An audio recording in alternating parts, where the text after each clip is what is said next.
Here's today's In Touch devotion. Today's scripture reading is Matthew chapter 18, verses 1 through 6. At that time, the disciples came to Jesus and said, "Who then is greatest in the kingdom of heaven?"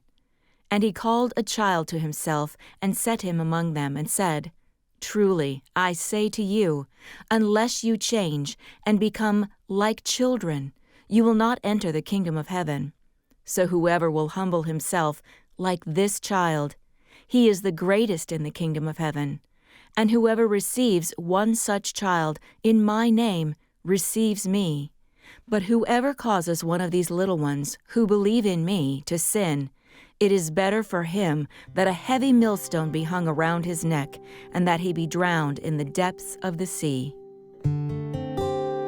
If you've spent time around little children, you can attest to the innate human desire to be best, fastest, strongest. "Watch me run. I'm the fastest in the world." Sounds adorable coming from a little boy. But those same words from a grown man would be unsettling. For better or worse, most of us learn to hide our hubris from the world. Yet when Jesus' disciples asked, "Who then is greatest in the kingdom of heaven?"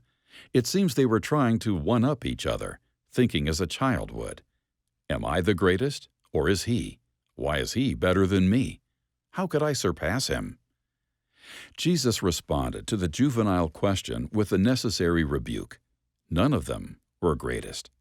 Yes, as adult men, they held legal and social status that women and children couldn't attain.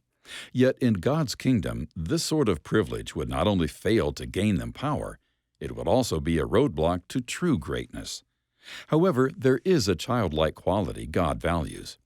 To be great in His eyes and in His kingdom, those of us who are believers are to divest ourselves of reliance on power and status and become humble as Jesus Himself did. As followers of Jesus today, we too are invited to set aside any earthly status we've achieved and adopt the humble faith of a child. In so doing, we're vessels empty of self and full of His glory.